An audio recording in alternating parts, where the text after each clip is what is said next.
మనము గత 2 వారాలుగా మనం వింటున్నటువంటి టాపిక్ ఇస్కరియోతు యూదా పశ్చాత్తాపపడిన అతనికి పరలోకం ఎందుకు రాలేదో తెలుసా అనే దాని గురించి మనం మాట్లాడుతూ ఉన్నాం. ఇది నేను లాస్ట్ వీక్ నేను చెప్పలేకపోయాను. ఈ వారంలో దాన్ని కంటిన్యూ చేస్తా ఉన్నాము. ఇది పార్ట్ 3 3వ భాగం నేను చెప్పినటువంటి అంశంలో. ఇంతకుముందు మనము నేర్చుకున్నాము ఏంటిదంటే అతడు దేవుని పనిలో ఉన్నాడు అనే విషయం కూడా మనం ఆలోచన చేశాం. ఇస్కరియోతు యూదా గురించి ముందే చెప్పబడింది కాబట్టి తప్పిపోయాడా అని ఆ మాట గురించి ఆలోచన చేశాం. కాదు, అతడు తప్పిపోయే స్వభావం అతనిలో ఉంది కాబట్టి బైబిల్ అతని గురించి దేవుడు ముందే అతని గురించి వ్రాయించాడు అనేటటువంటి విషయాన్ని కూడా మనం ఇంతకుముందు పాఠాలలో మనం నేర్చుకున్నాం. అయితే మూడవదిగా ఇస్కరియోతు యూదాను గురించి యేసు ఎన్నోసార్లు హెచ్చరించాడు. ఏంటిది? అతడు తప్పిపోతున్నాడు, నువ్వు దారి తప్పిపోతున్నావు అనటానికి అతడు చేస్తున్నటువంటి తప్పులన్నింటిని కూడా యేసు చెప్తూనే ఉన్నాడు. కానీ ఇస్కరియోతు యూదా అతని మనసులో ఎక్కడ కూడా మారు మనసు రాలేదు. అతడు ఎక్కడ కూడా నిజంగానే దేవుడు నన్ను హెచ్చరించాడు, ఆయన నేను నరకం పోకుండా నన్ను ఆయన మందలిస్తున్నాడు అనేటటువంటి మనసు ఆయనకి ఎక్కడ కనబడడం లేదు. అతనిలో ఎక్కడ మారు మనసు రాలేదు. చివరికి యేసును అప్పగించేంత వరకు కూడా అదే కఠినమైన మనస్తత్వంతోనే అందరిని మోసగిస్తూ ముందుకు కొనసాగుతూనే ఉన్నాడు. 4వ విషయం ఏం మాట్లాడుతూ ఉన్నాము అంటే ఇస్కరియోతు యూదా దారి తప్పడానికి ప్రధానమైనటువంటి కారణం, ఒక వ్యక్తి దారి తప్పడానికి కారణం. ఈ యూదా 12 మంది శిష్యుల్లో ఒకడు, యేసు ఏర్పరచుకున్నాడు. ఇతడు అంతకుముందే సువార్త ప్రకటించడంలో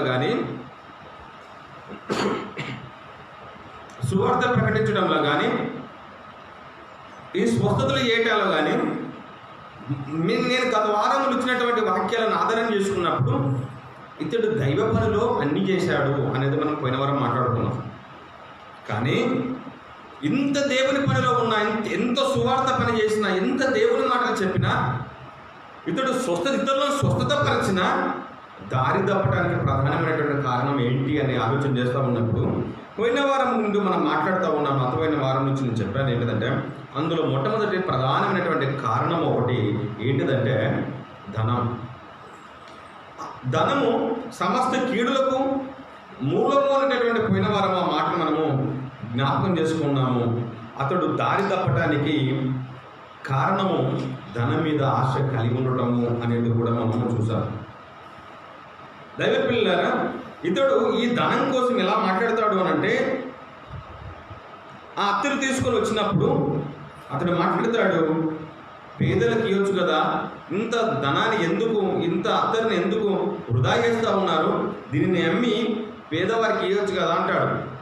కానీ అక్కడ రాయబడింది అతడు ఇలాగూ చెప్పినది పేదల మీద శ్రద్ధ కలిగి కాదు, కానీ వాడు దొంగ అయ్యుండి తన దగ్గర డబ్బు సంచి ఉండినందున అందులో వేయబడినది దొంగిలించుచు వచ్చెను కదండి. ఇది పోయిన వారం ఇక్కడికి ఆగాము, ఈ రెఫరెన్స్ దగ్గర ఆగాము. ఇతని స్వభావం, అతడు దొంగ అయ్యుండి యేసు ఏర్పరచుకున్నటువంటి శిష్యులలో ఇస్కరియోతు యూదా అనేటటువంటి ఈ వ్యక్తి తనలో ఎక్కడ మారు మనసు రాలేదు. అతడు ఏంటిదంటే అతడు దొంగ అని బైబిల్ చెప్తాం. దొంగ అయి ఉండి సంచి అతడు ఎందుకు పెట్టుకున్నాడు అని అంటే వాని స్వభావము దొంగతనాలు చేయటం, వాని బుద్ధి దొంగతనం చేయటం. కాబట్టి ఆ సంచి తన దగ్గరనే పెట్టుకున్నాడు అనేటువంటి విషయాన్ని బైబిల్లో చూడగలుగుతున్నాం. అందుకని మీరు చూడండి, మార్కు సువార్త 14వ అధ్యాయము 3 నుండి 5 మాటలను మనం ఆలోచన చేస్తే, మార్కు సువార్త 14వ అధ్యాయము 3 నుండి 5 మాటలను మనం ఆలోచన చేయగలిగితే,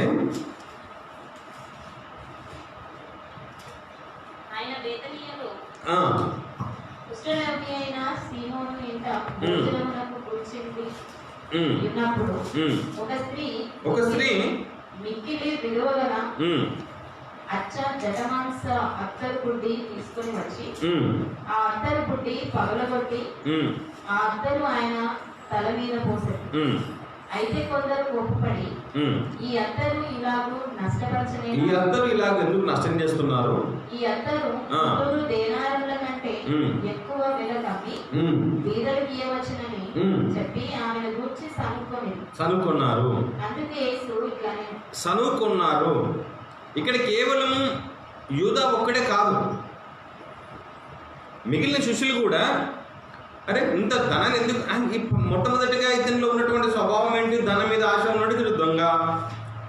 నేను అనుకుంటాను ఈ వచనాల ప్రకారం చూస్తూ ఉంటే ముందు ఇతడు మనవడే అని ఉంటాడు, అనే ఈ శిష్యుడు అని ఉంటాడు, ఇస్కరియోతు యూదా అని ఉంటాడు. అరే యూదా కరెక్ట్గా చెప్తున్నాడు అని కూడా మిగతా వాళ్ళు కూడా ఇతనికి అరే మాటలు గెలుపుంటారు అని అంటున్నారు.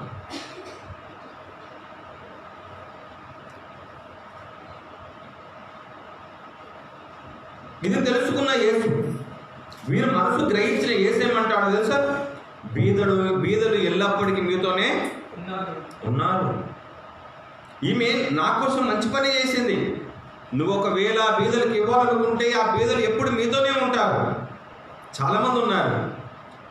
ఎందుకు ఇలా మాట్లాడుతున్నారని వారిని పసిగట్టాడు యేసు, వాళ్ళని గుర్తించాడు ఆయన. ఎప్పుడైతే యేసు మాట చెప్పాడో బీదలు ఎల్లప్పుడూ మీతో కూడా ఉంటారు అని యేసు ఎప్పుడైతే చెప్పాడో, ఈ మాట చెప్పాడో, చెప్పిన వెంటనే యూదకి ఒక ఆలోచన వచ్చేసింది. ఏంటి తెలుసా? యేసుని ఎట్లయినా అప్పగించాలని మనసులు అక్కడనే కలిగినట్టు మనకు కనబడుతుంది. చూడండి 13 యోహాను సువార్త 13:2 యోహాను సువార్త 13:2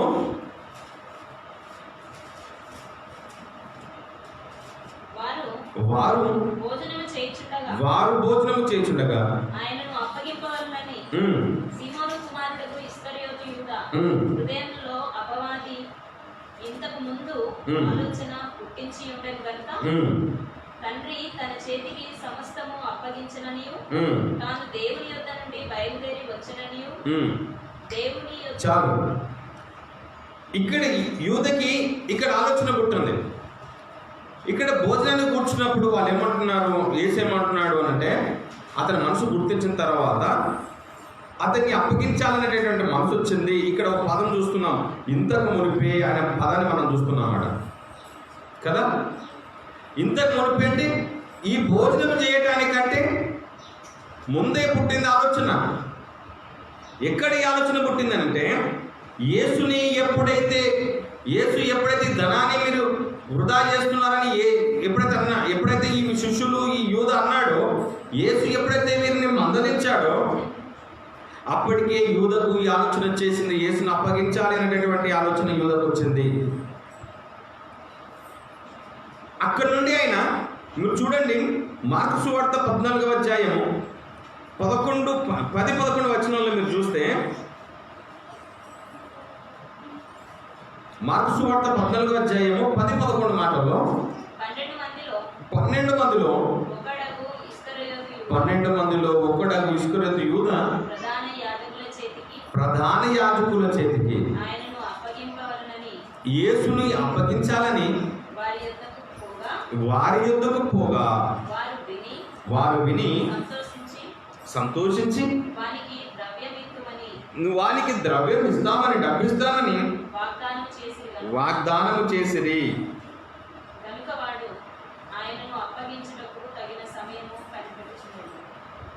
చూసారా, ఇతడే వెళ్ళిపోయాడు. ఇస్కరియోతు యూదా ఈ పేదలు మీతోనే ఉంటారు అని యేసు ఎప్పుడైతే చెప్పాడో,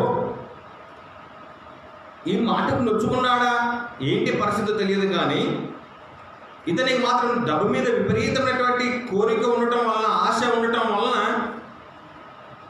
యేసు ఆ మాట అన్న వెంటనే అక్కడి నుండి వెళ్ళిపోతాడు. నేరుగా ఎక్కడికి వెళ్ళిపోయాడు అని అంటే, ప్రధాన యాజకుల దగ్గరికి వెళ్ళిపోయి వారు ఎందుకు వెళ్ళిపోయి అంటున్నాడు, వారు డబ్బిస్తామని ప్రమాణం చేశారు. ఇస్కరియోతు యూదాకి. ఇతడు వెళ్ళిపోయితే వాళ్ళే ఇస్తామని అనరు. ఇతడు వెళ్ళిపోతాడు కదా, వెళ్ళిపోయిన తర్వాత మేము మీకు ఇస్తాము అని అన్నారు. చూడండి మత్తయి సువార్త 26వ అధ్యాయము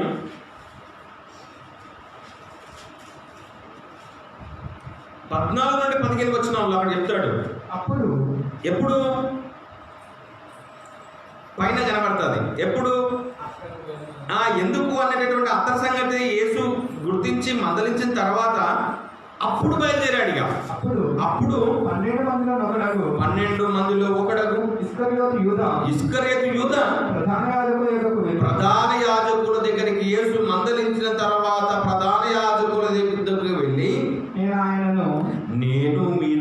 మీరు అడుగుతున్నారే లేదా మీరు ఆయనను యేసుని మీకు అప్పగిస్తే ఎవరు అడుగుతున్నారో తెలుసా? వాళ్ళు మేమే ద్రవ్యం ఇస్తామని అనలేరు వాళ్ళు. ఇక్కడ ఈ అత్తరు బుడ్డికి సంబంధించినటువంటి ఈ సంఘటనలో డబ్బు నష్టపోయింది. ఇది నా దగ్గర ఉంటే బాగుండు, వీడు దొంగ అనేటటువంటి స్వభావం కలిగినటువంటి ఇతరులు ఆ బుద్ధి ఉండే. దీన్ని ఎట్లయినా ఫుల్ఫిల్ చేసుకుందాం అనుకున్నాడా, డబ్బుని ఎట్లా రాబట్టుకోవాలనుకున్నాడా తెలియదు. కానీ ప్రధాన యాజకుల దగ్గరికి వెళ్ళిపోయాడు. యేసుని అప్పగిస్తే నాకేమిస్తారు అని అడిగాడు. అప్పగిస్తే నాకేమిస్తారు అని నేరుగా అడిగాడండి. వాళ్ళు అన్నారు, అందుకు వారు 30 వెండి నాణ్యములు వాడప్పటి 30 వెండి నాణాలు తూచారు, జోకారు, వానికి ఇచ్చి అప్పటి నుండి పనిలో ఉన్నాడు. యేసుని అప్పగించడానికి తగిన సమయాన్ని ఇస్కరియోతు యూదా కనిపెడుతూనే ఉన్నాడు. మీరు ఆలోచన చేయండి. పస్కా సమయంలో పస్కాకు భోజనంలో కూర్చున్నప్పుడు అతనికి ఇంతకు ముందే ఆలోచన పుట్టింది, యేసుని అప్పగించాలనేటటువంటి ఆలోచన పుట్టిన వెంటనే ప్రధాన యాజకుల దగ్గరికి వెళ్ళాడు, డబ్బు తెచ్చుకున్నాడు, సంచిలేసుకున్నాడు, తర్వాత పస్కా భోజనంలో కూర్చున్నాడు, సమయం కోసం ఎదురు చూస్తున్నాడు. అంటే యేసుని అప్పగించాలి అని అంతకు మునిపే మనసులో ఆలోచన పెట్టుకుని వచ్చే భోజనంలో కూర్చున్నాడు. అతని దగ్గర డబ్బు సంచి ఉంది. తర్వాత అప్పగించినటువంటి 30 వెండి నాణ్యాలు కూడా అప్పుడు ఉన్నాయా లేదా? ఉన్నది. 30 వెండి నాణ్యాలు ఉన్నాయి, కొంత డబ్బు ఉంది, డబ్బు సంచి ఉంది. ఇవన్నీ వెంట పెట్టుకొని వచ్చే కూర్చున్నాడు. ఎలా కూర్చున్నాడో తెలుసండి?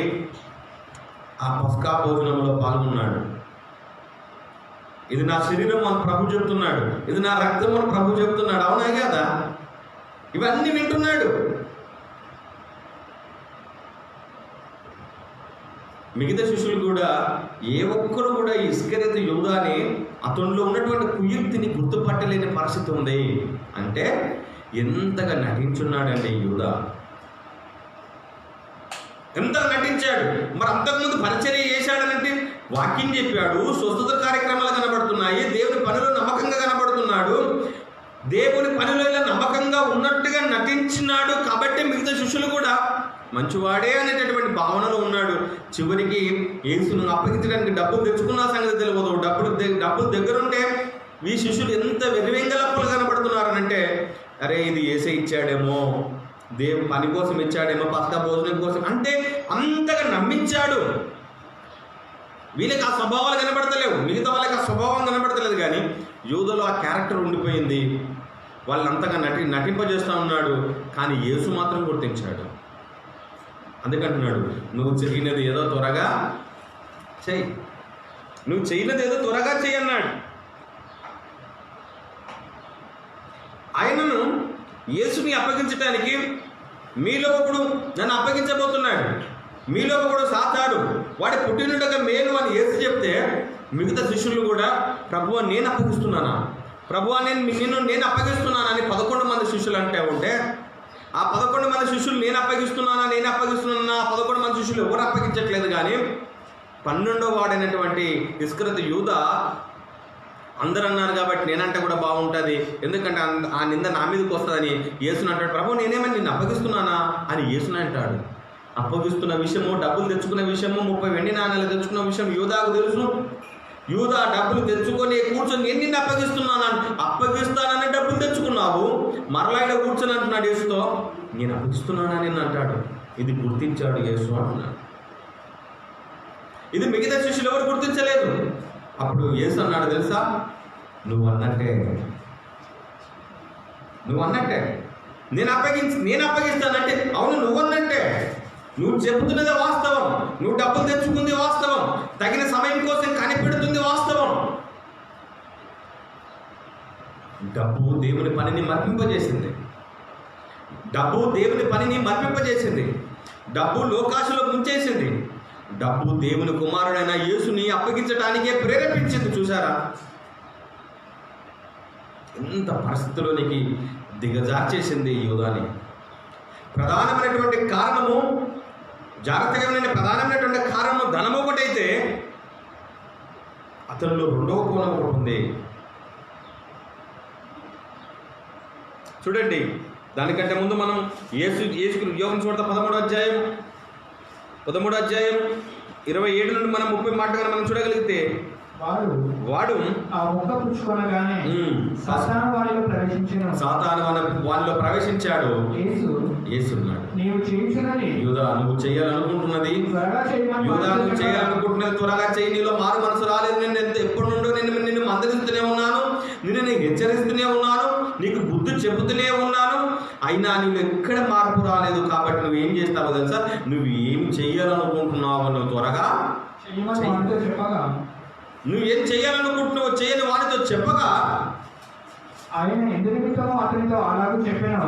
అది భోజనానికి కూర్చున్న 11 మంది శిష్యులకు అర్థం కాలేదు, కానీ ఎవ్వరికి తెలియలేదు. యేసు నువ్వు చేయనిది ఏదో త్వరగా చేయని చెబుతున్న విషయం కూడా వాళ్ళకి అర్థం కాలేదు. డబ్బు సంచి యూదా దగ్గర ఉన్నాడు కాబట్టి పండుగకు తమకు కావలసిన వారిని కొనమని అయినను, బీదలకేమైనా ఇమ్మని అయినను యేసు వారితో చెప్పినట్టు కొందరు అనుకునేది.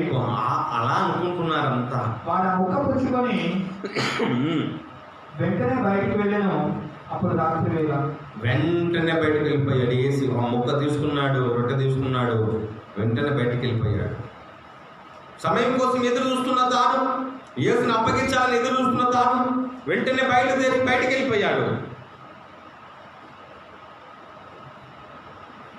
చివరికి అతని పరిస్థితి ఏం జరిగిందో తెలుసా? అపొస్తలుల కార్యములు 1వ అధ్యాయం 18 మాటలు చూడగలిగితే, ధనం అతను ఎలా దారి తప్పించింది.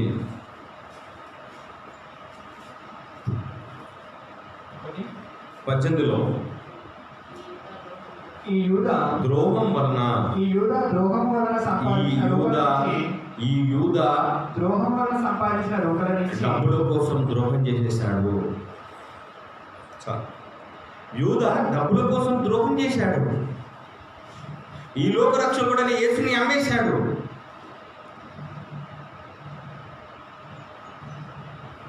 ఏ పరిస్థితుల్లోనికి దిగజారిపోయాడు చూసారా?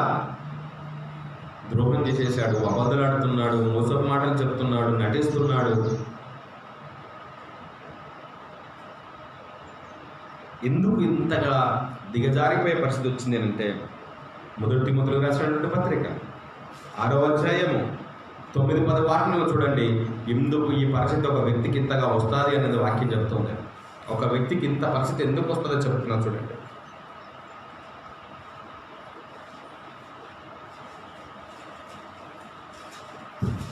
తొమ్మిది మాటలు. జాగ్రత్తగా వినండి. ధనవంతులు అగుటకు ధనవంతులు కావాలని అపేక్ష కలిగిన వారు, ధనవంతులు కావాలని అపేక్ష కలిగిన వారు శోధనలో ఉరిలోను అవివేకయుక్తంలోను హానికరములైన అనేక దురాశలలో పడిపోతారు. అట్టివి మనుషులను ఈ ధనవంతులు కావాలనేటటువంటి అపేక్ష కలిగిన వారిని ఇదిగో నష్టాలలో, శోధనలో, బాధల్లో పడేస్తూ నాశనములోను ముంచేసేస్తుంది. ఎందుకనగా ధనం మీద ఉన్నటువంటి కోరిక, ఈ ధనాపేక్ష ఏదైతే ఉంటుందో సమస్త కీడులకు మూలము మనుషులను దూరం చేస్తా ఉంది, మనుషులను చంపేస్తుంది. కొందరు ఏం జరిగిందో తెలుసా? ఈ ధనాపేక్ష కోసమే ఆశించి ఈ ధనాపేక్ష ధనవంతులను కావాలనేటటువంటి ఆశ కలిగి విశ్వాసం నుండి దేవుని నుండి తొలగిపోయారు. నానా బాధలతో దేవుని నుండి విశ్వాసం నుండి తొలగిపోయి నానా బాధలలో పడిపోయి తమ్ముడు తామే పొడుచుకున్నారు. అనగా వారి నరకానికి జారిపోయారు. వారే దేవుని నుండి దూరం అయిపోయారు. కేవలం ఇదంతా దేవుడు ఇంత మంచి మాటలు, మానవుడు ఏ ఒక్కరు నరకానికి జారిపోకూడదని, మనిషి అనేవాడు భూమి మీద తాను బ్రతికినంత కాలము దైవ సంకల్పం వల్లనే దేవుని చిత్త ప్రకారమే ఉంటున్నాడని గుర్తించి, దేవుని సంకల్పంలో ఉండాల్సినటువంటి, దేవుని ప్రణాళికలో దేవుని చిత్త ప్రకారం ఉండాల్సినటువంటి ఈ మానవుడు అపేక్ష కలిగిన వాడే ఇస్కరియోతు యూదులాగా దారి తప్పిపోతే వారే ఇదిగో ఆత్మహత్యలు చేసుకుంటున్నారు. ధనం కోసం సమస్త కీడులకు మూలమైపోయింది. చస్తావు లేదా చంపుతావు. అపేక్ష ధనవంతులం కావాలడానికి బెదిరించటాలు, చంపటాలు, హత్యలు చేయటాలు, ద్రోహం చేయటాలు, మోసం చేయటాలు యేసుదంతా గుర్తించి ముందే చెప్పాడు.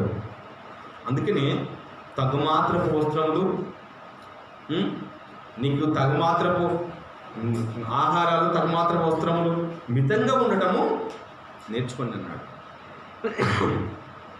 నువ్వు ఏ స్థితిలో ఉన్నావో ఆ స్థితిలో ఉంటూ దేవుని మహిమపరచున్నాడు. తినగలుగుతున్నావా? ఆహారం గుర్తించగలుగుతున్నావా? ఉండగలుగుతున్నావా? చాలు. అపేక్ష అనేది మనిషిని ఏ స్థితిలోకైనా తీసుకెళ్తే అది దేవుణ్ణి మరపింపజేస్తుంది అంటున్నాను. అపేక్ష, ధనం సంపాదించాలనేటటువంటి భయంకరమైనటువంటి ఈ కోరిక దేవుడి నుండి నేను దూరం చేసేస్తుంది, నిన్ను నరకంలో నడిపించేస్తుంది. నువ్వు సంపాదించి ఏం చేస్తావు? నువ్వు ఇంత సంపాదించి కూడా చివరికి ఈ భూమి మీద ఉన్నటువంటి వారికి వేరొకరికి నువ్వు వదిలిపెట్టుకోవాల్సిందే తప్ప, నువ్వు సంపాదించింది కూడా వేరొకరికి వదిలిపెట్టకపోవాల్సిందే తప్ప, నువ్వు సంపాదనలో పడి నువ్వు దేవుని వదిలిపెట్టిపోయే పరిస్థితి ఏర్పడింది కదా.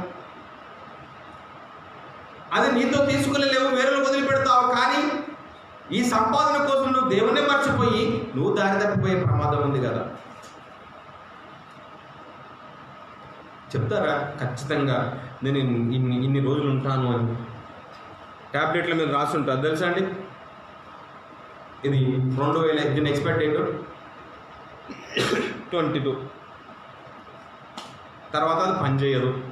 అలా నేను ఇన్ని ఇయర్స్ వరకు నా డేట్ ఇంత ఉంది అని నువ్వేమని చెప్పగలుగుతావా? ఏడరాలిపోతావో, ఎక్కడ నీ ఊపిరి ఆగిపోతావో. భయంకరమైనటువంటి పరిస్థితి ప్రపంచంలో ఉన్నది. ఇప్పుడు ఎంత బాగున్న కుటుంబ సభ్యులు ఎంత ఉన్నా ఈ కరోనా భయానికి కొంచెం తుమ్మినా దగ్గినా దూరంగా ఉండాల్సినటువంటి ఏదో ఒక అనుమానము లోపల ఇంత భయంకరమైనటువంటి పరిస్థితుల్లో ప్రపంచం ఉంటా ఉంటే దేవుడి నుండి దూరం అయిపోతున్న ఈ మానవాళిని తిరిగి దేవుడిని గుర్తించి వస్తారేమో అనేటటువంటి ఉద్దేశంతో దేవుడు చూస్తూ ఉంటే మనుషులు ఇదే నుండి వెళ్ళిపోతున్నారు. అందుకని ఇదంతా కూడా యుగాంతము, కాలం ముగింపు, ఈ లోకం ముగింపు అని మనిషి మర్చిపోకూడదు. ఇదంతా ఈ లోకానికి ముగింపు. ఇంత భయంకరమైనటువంటి పరిస్థితి ఇక్కడుందండి. 250 దేశాలు, సుమారుగా 250 దేశాలు ప్రపంచంలో ఈ కరోనా ఎన్నో దేశాలకు వ్యాపించింది. ఎంతో భయంకరమైన పరిస్థితులకు నెట్టబడింది. ఇందులో ఎందరో రాలిపోతున్నారు తెలుసా? ఎవరు చెప్తారు? అందుకని వాక్యం ఏమంటుంది? ఈ దండమే సమస్త కీడులకు మూలం. అపేక్ష అనేది మంచిది కాదు. ఈ ప్రపంచంలో దేవుడు సృష్టిని, భూమిని, ఆకాశాన్ని అంతా సృష్టించి దేవుడు మానవునికి ఇస్తే ఈ మనిషి అనేవాడు దీని అంతా కూడా ముక్కలు చేసుకున్నాడు. ఆకాశాన్ని పంచుకున్నారు, భూమిని పంచుకున్నారు, సముద్రాలను పంచుకున్నారు. ఇవన్నీ ఎవరిదంతా? మీ తాతలు ఏమైనా చేశారా? ఈ ప్రపంచం ఏలుతున్నటువంటి అధినేతలు వాళ్ళ తాతలు ఏమైనా చేశారు? ఇవంతా కూడా అంటే ధనాపేక్ష కదా, అపేక్ష కదా, ఆస్తి ఆస్తులు సంపాదించుకోవాలని కదా, ఈ పాలన ఆకాంక్ష కాదా? చైనా ఎందుకు బార్డర్ దాటి వస్తుంది ఇక్కడికి? ఏంది వానిలో కోరిక బాగలేదు, వాని ఆలోచనలు బాగలేదు. ఇక్కడున్నటువంటి దేశాన్ని దోచుకోవాలని నన్ను బుద్ధి సిపిఎం పార్టీ అది. ఎక్కడ ఏ దేశం మీద ప్రేమ ఉంది నీకు? దేవుడు అనేవాడు ప్రపంచాన్ని మనుషుల్ని ప్రేమించి ఈ ప్రపంచాన్ని సృష్టిని దేవుడు మనిషి కోసం ఇస్తే ఈ మనిషి అనేవాడు ముక్కలు చేసుకొని, నిజంగా ఆలోచన చేయండి. మన ఇండియాలో ఉన్నటువంటి విమానం పాకిస్తాన్లో ఎగరకూడదు, పాకిస్తాన్లో ఉన్నటువంటి విమానాలు అంటే ఏ దేశంలో ఉండాల్సినవి ఒకవేళ రావాలని అనుకుంటే ఎన్నో పర్మిషన్లు తెలుసా? ఇవన్నీ కూడా అంటే పాలన చేయాలనేటువంటి కోరిక, ధనం సంపాదించాలనేటటువంటి కోరికలు ఎందరూ చూడలేదండి. బంకర్లలో ధనాలు దాచుకొని చనిపోయిన వాళ్ళని, Saddam Hussein, bin Laden, Gaddafi ఇలాంటి నియంతలు కూడా ఏం చేశారు? ధనాన్ని అంతా కూడా ఇవ్వడం తీసుకుపోయాడా? చివరికి వారి కోరికల కోసం వాళ్ళే చంపబడ్డారు. ఏ రోజైతే నువ్వు కన్ను మూస్తావో రెప్పపాటున నువ్వు ఆరని అగ్నిలోనికి జారిపోతావు. దైవ పిల్లలు, అందుకనే దేవుడు రాయించాడు. ఏంటో తెలుసా? ఇది మంచిది కాదు. ఉన్నదానితో తృప్తి పొందండి, ఉన్నదానితోనే కలిసి ఉండండి. యూద దారి తప్పడానికి ప్రధానమైనటువంటి కారణం ధనమైతే, రెండవ కారణం ఏంటో తెలుసండి? జాగ్రత్తగా వినండి. రెండవ కారణము, అసలు యేసుని దేవుని కుమారుడుగాను రక్షకుడుగాను అతడు గుర్తించినట్టుగా కనబడదు బైబిల్లో మనకి. ఎక్కడ మనకి కనబడదు. రెండవ కారణం ఏంటిదంటే, ఇతడు యేసుని వెంబడించడానికి ఇతని ఉద్దేశంగా మనం చూడగలిగితే అతనికి చరిత్ర తెలుసు, అంటే పాత నిబంధనలు ఉన్నటువంటి విషయాలు తెలుసు. కాబట్టి ఇతడు బోధకుడిగాను యేసుని కేవలం ఒక మంచి మార్గాన్ని గురించి చెప్పేవాడుగానే గుర్తించినట్టు కనబడుతుంది. కానీ యేసే లోకరక్షకుడు, తండ్రి పంపిస్తూ వచ్చాడు అని, ఈ సర్వమానవాళి కోసం యేసు పుట్టాడని కానీ ఎక్కడనే ఉద్దేశంలో కనబడడు. ఆయనతో పరిచయం అయ్యేంత ప్రయాణం చేస్తున్న రోజుల్లో ఎక్కడ కూడా యేసుని బోధకుడు కానీ రక్షకుడు కానీ ఎక్కడైనా సంబంధంలో ఉండవు. చూడండి, మత్తయి సువార్త 26వ అధ్యాయము 20 నుండి 25 మాటలు మనం చూడగలిగితే,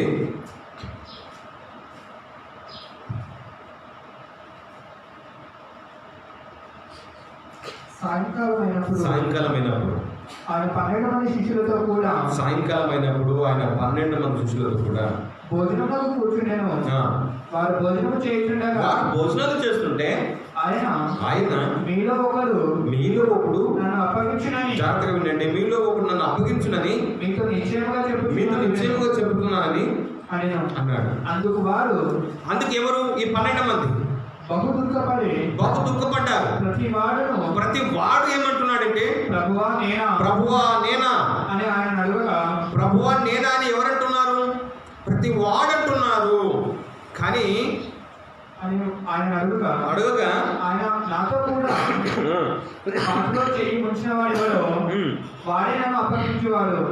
మనుష్య కుమారుని గురించి రాయబడిన ప్రకారము, మనుష్య కుమారుడు రాయబడిన ప్రకారం ఆయన పోచున్నాడు కానీ ఎవరి చేత మనుష్య కుమారుడు అప్పగింపబడుచున్నాడు ఆ మనిషికి శ్రమ. ఆ మనిషికి పుట్టిన ఎడల వారికి మేలని చెప్పాను. ఆయన అప్పగించిన యూదా అంటున్నాడు బోధకుడా.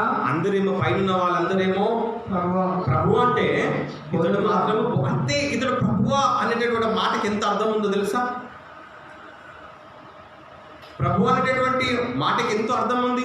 నా యజమానుడు, రక్షకుడు, దేవుని కుమారుడు అంటే ఒక దైవాన్ని సూచించేటటువంటి మాట, ఒక గొప్పవాడుగా సూచించేటటువంటి మాట.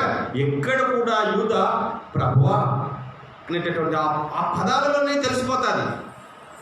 ఒక వ్యక్తి ఇంకో వ్యక్తితో మాట్లాడుతున్న సందర్భాలలో ఆ పదజాలను బట్టి అతని ఉద్దేశం, అతన్ని ఎలా రెస్పెక్ట్ ఇస్తున్నాడో, అతనితో ఎలా మాట్లాడుతున్నాడో గుర్తుపట్టవచ్చు. కానీ ఇతడు ఎలా గుర్తిస్తున్నాడో తెలుసా? యేసుని కేవలము బోధకుడు అనుకుంటున్నాడు. ఇతడు దేవుడు కుమారుడుగాను దైవ కుమారుడుగాను ఈ లోక రక్షకుడుగాను అతను గుర్తించలేని పరిస్థితిలో ఉండిపోయాడు. అంతే ఇతని మనసంతా, ఇతని ఉద్దేశం అంతా ఏంటో తెలుసా? కేవలం ఏదో ఒక మంచి నీతి మాటలు చెప్పేటటువంటి ఒక బోధకుడు అంతే. యేసుని అప్పగించడానికి వస్తాడు, తోటలోకి వస్తాడు, వచ్చి ముద్దు పెట్టుకొని ఏమంటాడు తెలుసా? బోధకుడా అంటాడు. ఇతని మనసులో ఉన్నదంతా టోటల్గా యేసును ఉద్దేశించి ఇతని ఆలోచన అంతా కూడా బోధకుడుగానే యేసును గుర్తించాడు. ఇతను రెండు దారి తప్పడానికి రెండోటువంటి కారణం కూడా ఇది. నిజంగా ఇతడు దేవుడి కుమారుడు, నిజంగా ఇతడు దైవ కుమారుడు, మా పాపాల కోసం వచ్చాడు, రక్షించడానికి వచ్చాడు అనేటువంటి గ్రహింపు కానీ గుర్తింపు కానీ యూదలో ఉంటే ఈ విధంగా దారి తప్పేవాడు కాదు. ఒకటి ధనం మీద ఉంది ఆశ, రెండో అసలు యేసుని రక్షకుడిగాను అంగీకరించలేనటువంటి పరిస్థితుల్లో ఉండిపోయాడు. ఏదో తూతుంది. ఒక మాటలు చెప్పాలంటే ఆ జనాలందరూ కూడా ఇంతకుముందు యేసుని వెంబడించారు చూసారా, ఏదో లాభం దొరుకుతుంది అని. నేను గత అటుపోయిన సండే చెప్పాను, నేను బోధకు కూడా ఇక్కడ పోయా మేము నీకోసము పొద్దున్నుండి మేము నీకోసం ఎదురు చూస్తున్నాం, ఎక్కడ పోయావు? వెతుకుతున్నామంటారు. నేను మీకోసము వెతుకుతున్నామన్నారు. పెద్దవాళ్ళందరూ వచ్చి యేసుని వెతుకుతున్నారు. ఎందుకు వెతుకుతున్నారు? యేసు మాటలు ఏమైనా బోధ చెప్తే విందామనే కాదు. ఏంటి తెలుసా? రొట్టెల కోసము, చేప ముక్కల కోసము అవి తినాలి. అనారోగ్యం, శరీరంలో ఏమైనా అనారోగ్యం వస్తే స్వస్థత చేయించుకోవాలి. ఏం చేయాలి? వాళ్ళకి కడుపు నిండా అన్నం పెట్టాలి, తర్వాత స్వస్థత చేయాలి. వాళ్ళు వింటారు, కూర్చుంటారు, పోతారు. ఇది సేమ్ అట్లా ఉంది తెలుసా? నాది కూడా అన్నీ పెట్టుకోవాలి, అన్నీ చెప్పాలి, అన్నీ వేయాలి. ఓకే, వినిపోతాము. ఆ ప్రజానికం ఆ రోజున అలానే ఉంది. యూద కూడా సేమ్ వెంబడించడానికి గల అంతే కారణం. ఈ రెండు కారణాలు అతనిలో ఉండిపోయాయి. మరి సరే, బాగానే ఉంది. మరి పశ్చాత్తాపడ్డాడు కదండి. సరే, ఇదంతా బాగానే ఉంది. కానీ చివరికి వచ్చే వారికి ఎలా యూద పశ్చాత్తాపడ్డాడు కదా. ఇదే కదా ప్రధానమైనటువంటి కారణం. మన యొక్క అంశం ఏంటి? యూద పశ్చాత్తాపడినా అతన్ని క్షమించాలి. ఎవరైనా సరే బైబిల్ చెప్తున్నటువంటిది ఏంటి తెలుసా? ఎవరైనా క్షమించమని అడిగితే, పశ్చాత్తాప పడితే అతన్ని ఏం చేయాలి తెలుసా? క్షమించేసేయాలి. క్షమించమని అడిగితేనే అది కూడా. యూద వస్తాడు, పశ్చాత్తాప పడినట్టుగా మనము బైబిల్లో చూస్తాము. ఎక్కడండి ఆ మాట మనం చూసుకున్నాము? మత్తయి సువార్త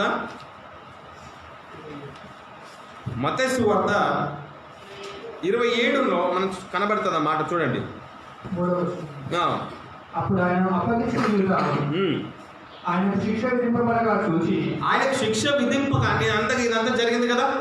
ఇదంతా జరిగిన తర్వాత ఈ శిక్ష పడటం అతడు చూసి పశ్చాత్తాపడి, శిక్ష పడటం చూసి పశ్చాత్తాపడి ఆ 30 వెండి నాణ్యాలు ప్రధాన యాజకులు ఎదుటను పెద్దల ఎదుటను మరలా తీసుకొని వచ్చి నేను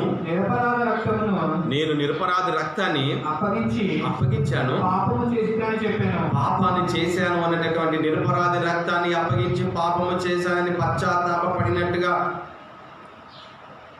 చూసారా? వాళ్ళు మేమేం చేద్దామంటారు, ఆ పడేసి వెళ్ళిపోతాడు అనుకోండి, అది వేరే విషయం. ఇతడు ఆ చదివినటువంటి మాటల్లో అతన్ని అప్పగించే పాపము చేశాను, తర్వాత పశ్చాత్తాపడి వచ్చాడు. మరి అయినా ఇతనికి పరలోకం దక్కలేదు. పశ్చాత్తాపడినా అతనికి పరలోకం దక్కలేదు. మీరు ఆ మాటలు చదువుతున్నారే కానీ నిజంగా ఆ మాటలు అర్థము అతడు పశ్చాత్తాపడింది కాదు. అయ్యో, యేసును అప్పగించాను, నేను తప్పు చేశాను అని ఒక రకంగా గంతవరకే మాత్రమే. పశ్చాత్తాప పడటము అనేటటువంటి ఆ మాటల ఉద్దేశం ఏమిటో తెలుసా అండి? భౌతికంగా ఈ లోకానుసారంగా ఏదన్నా జరిగినప్పుడు బాధపడేటటువంటి ఒక స్వభావం ఉంటుంది చూసారా? అయ్యో, యాక్సిడెంట్ అయిందంట, లేదా ఇంకొకరికి ఏదైనా జరిగినప్పుడు అయ్యో అనేటటువంటి ఒక ఫీలింగ్ ఉంటుంది చూసారా మనసులో. ఆ విధానం సంబంధించింది ఏది? యూదా యేసుని గురించి యేసు గురించి పశ్చాత్తాపం అంటే తన పాపముల కోసం పశ్చాత్తాపడిన సందర్భం కాదు అది. ఆయన అప్పగించి తప్పు చేశాను, ఆయన అప్పగించి తప్పు, నేను చేసినంత తప్పు అని కాదు, నేను ఇన్ని తప్పులు చేశాను, నాలో నిజంగా ఇప్పుడు మారు మనసు వచ్చింది, నేను నిజంగానే ఇప్పుడు మారు మనసు పొందుకున్నాను, దేవుని కోసం నిలబడతాను అనేటటువంటి పశ్చాత్తాపం కాదు. అయ్యో నేను ఆయన అప్పగించాను, నేను ఇంకా బ్రతికుంటే ఎవరన్నా నేను ఆయన కొట్టగలరు, తిట్టగలరు, వెళ్ళిపోయి ఉరి పెట్టుకున్నాడు. ఈ ఉరి వాక్యానికి వ్యతిరేకం. అంటే ఈ భౌతికమైనటువంటి దుఃఖంలోనే ఉండిపోయాడు. అంటే ఈ భౌతికంగానే పశ్చాత్తాపం, ఈ భౌతికంగానే మనసు రావటం అంతే. అయ్యో ఒక మంచివాడిని అప్పగించాను, మరి అప్పటికైనా ఇతడు లోకరక్షకుడిని అప్పగించినట్టుగాను, మన పాపముల కోసం యేసు మరణించిన మన దేవుని కుమారుడు మన పాపముల కోసం వచ్చాడు, అయ్యో నేను ఆయన అప్పగించాను, నేను నా పాపాలు ఒప్పుకుంటున్నాను, పశ్చాత్తాపడుతున్నాను సందర్భం కానే కాదు అదంతా. అయ్యో ఆ బోధకుడు ఉన్నాడు, ఆ బోధకుని మంచోడు నేను అప్పగించినాను, ఓకే లోకం ఏమంటాదేమో, పోయి చచ్చిపోతాను, వెళ్ళిపోయాడు, చచ్చిపోయాడు. చూడండి ఇర్మీయా గ్రంథము 36వ అధ్యాయము 3వ మాటలో, ఇర్మీయా గ్రంథము 36:3 అంటాడు,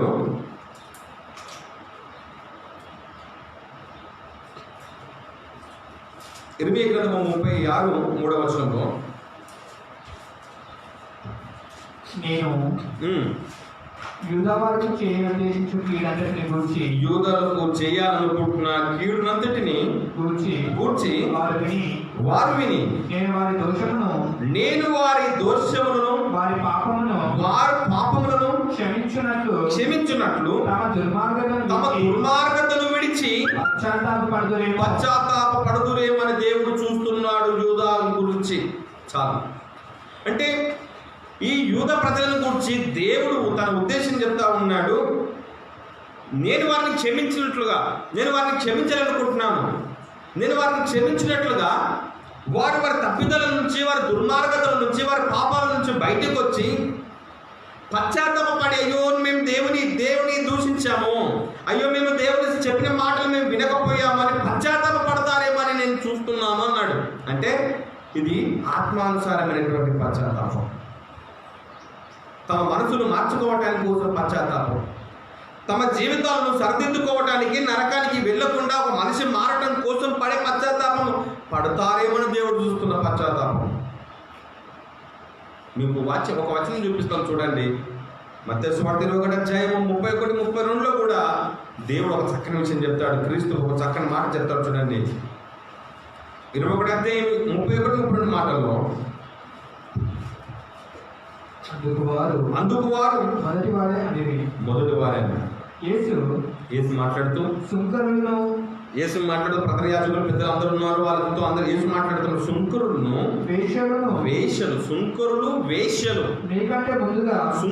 వేశ్యలు ఉన్నారే, వ్యభిచారం చేసే వాళ్ళు ఉన్నారు, ఈ వేశ్యలను మీకంటే ముందుగా దేవుని రాజ్యం, ఈ సుంకరులు తప్పులు చేసేటటువంటి, డబ్బు వసూలు చేసేటటువంటి వారే కానీ, ఈ వేష పని చేసే వేషవృత్తిలో ఉన్నటువంటి వారే కానీ మీకంటే ముందుగా దేవుని రాజ్యంలో ప్రవేశిస్తారు. కానీ మీతో నిశ్చయంగా చెబుతున్నాను, యోగాను నీతి మార్గమున మీ యొద్దకు వచ్చాడు, మీరు అతన్ని నమ్మలేదు. అయితే సుంకరులు వేశ్యలను అతనిని నమ్మారు. మీరు అది చూచి అతనిని నమ్మునట్లు పశ్చాత్తాపపడకపోయారు. మీరంతా అతని నమ్మునట్లు, దేవుని గురించినటువంటి మాటలు, దైవ సంకల్పం సంబంధించినటువంటి మాటలు, దైవ మాటలు ఇవని. ఈ వేశ్యలు ఉన్నారే, ఈ సుంకరులు ఉన్నారే, వారు పశ్చాత్తాపడ్డారు, వారు మారు మనసు పొందుకున్నారు. మీరు అట్లా చేయలేదండి మీరంతా. అందుకే వారికి పరలోక రాజ్యం వచ్చిందంట. వారు పరలోక రాజ్యంలో వారు ప్రవేశిస్తున్నారు, కానీ మేము వాక్యాలు బోధిస్తున్నామంటున్నారు, మీరు మాత్రం మీరు చెప్తామంటున్నారు, కానీ మీకు అవకాశం లేకుండా పోయింది. మీకంటే ముందుగా వాళ్ళు వెళ్ళిపోయారు, మీరు తర్వాత వస్తున్నారు అన్నాడు. చూసారా? ఈ పశ్చాత్తాపము, ఇలాంటి మారు మనసు యూదులో లేదు. 2 కొరింథీయులకు రాసినటువంటి పత్రిక 7వ అధ్యాయం 9వ వచనములో, 2 కొరింథీయులకు రాసినటువంటి పత్రిక 7వ అధ్యాయం 9వ వచనములో,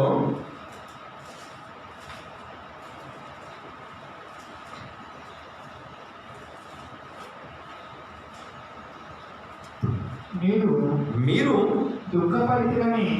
దుఃఖపడితిరని సంతోషించలేదు కానీ, మీరు దుఃఖపడితిరని సంతోషించడం లేదు కానీ, మీరు దుఃఖపడి మారు మనసు పొందితిరని, మీరు దుఃఖపడి మారు మనసు పొందుతిరని ఇప్పుడు సంతోషించుచున్నాను. మీరు దుఃఖపడి మారు మనసు, మీ దుఃఖపడింది మారు మనసు పొందడం కోసమని నేను సంతోషిస్తున్నాను. ఏదైనా ఏ విషయంలోనైనా మా వల్ల మీరు నష్టము పొందకుండాకై దైవ చిత్తానుసారముగా దుఃఖపడితిరి. దైవ చిత్తానుసారమైన దుఃఖము,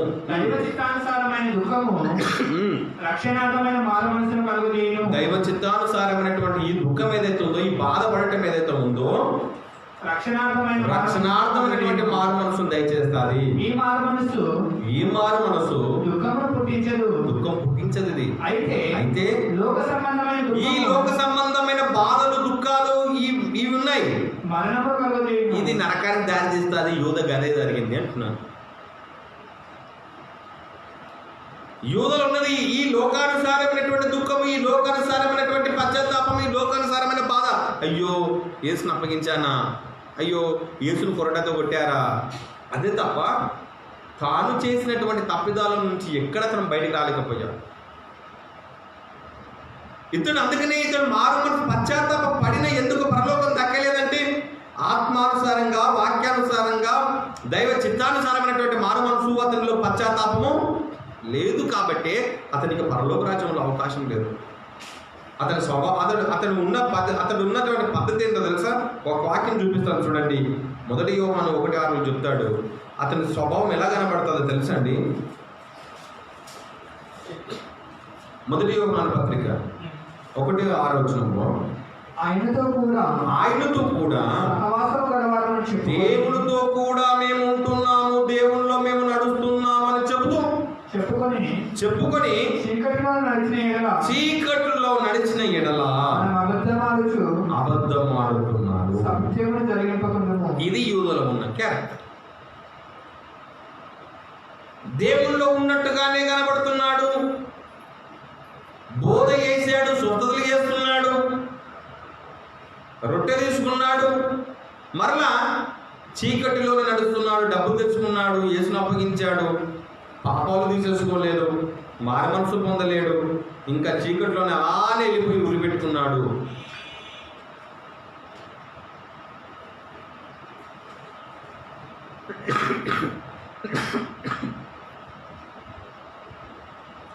పేతురు,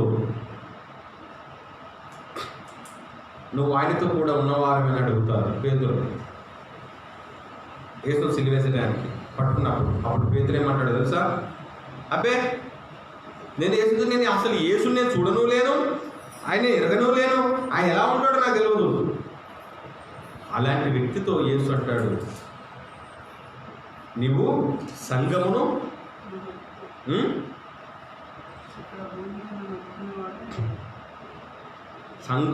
తాళపు చెవులు, పరలోకపు యొక్క తాళపు చెవులు అతనికి ఇవ్వడం జరుగుతుందండి. నువ్వు బండ మీద సంఘాన్ని కట్టాలి కా. మరి అప్పుడు అబద్ధం ఆడాడు కదా, తప్పిపోతున్నాడు కదా. అంటే అతడు మారు మనసు పొందాడు, పశ్చాత్తాపం పొందాడు.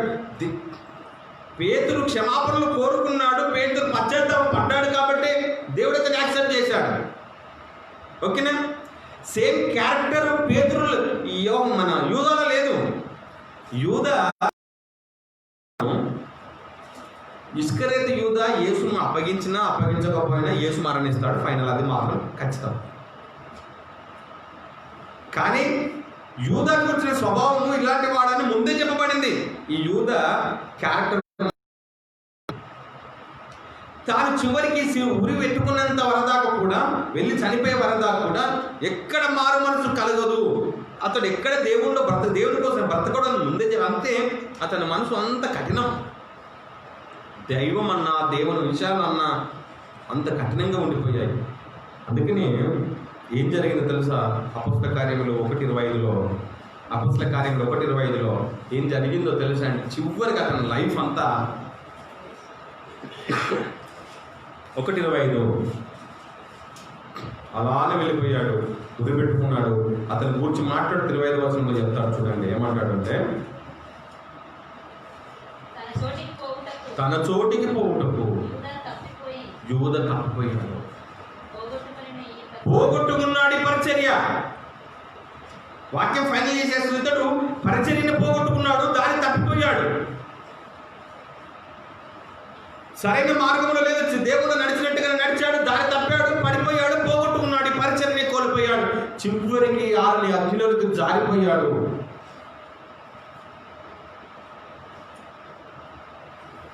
ఇప్పుడు చెప్పండి, ఇస్కరియోతు యూదా పశ్చాత్తాప పడిన అతనికి ఎందుకు పరలోకం లేదు చెప్పండి అని అంటే,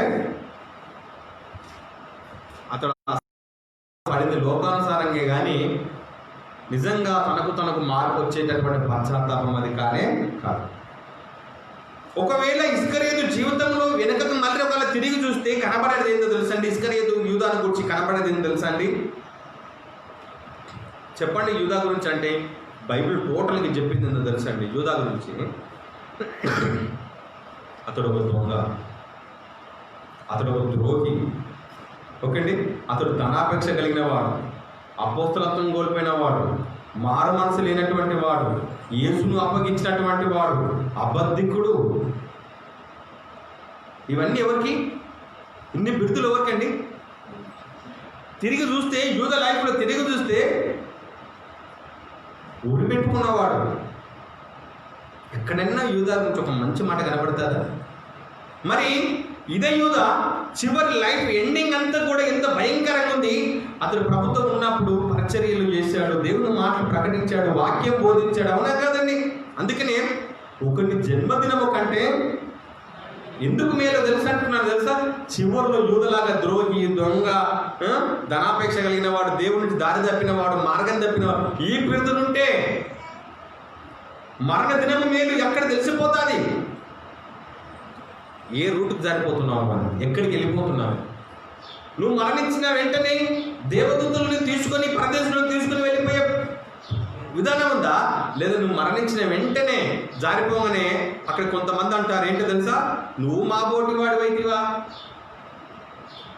చెప్పానా మీకు ఈ విషయం? నరకానికి ఎప్పుడైనా జారిపోతాడో నరకంలో ఉన్న వాళ్ళందరూ కూడా ఏమంటారు తెలుసా? వచ్చిన వాని గురించి, నువ్వు నేను కలిసి భక్తి చేసిరా బాబు, నేనంటే సరిగా లేదు, నువ్వు బాగానే భక్తి చేసి నువ్వు మా బోటి వాడివేనా? అర్థం అది. నువ్వు పాటలు పాడావు, ప్రార్థన చేసావు, నువ్వు దేవుళ్ళు బాగుంటున్నట్టు కనబడ్డావు, బైబిల్ పట్టుకుని పోయావు, మేము అంతా చూసాము, నువ్వు మా బోటి వాడివా? మేము బైబిల్ పట్టుకోకుండా మేము ఇడికి వచ్చినాము, నువ్వు బైబిల్ పట్టుకొని కూడా ఇడికి వచ్చి నువ్వు మా బోటి వాడివేనా?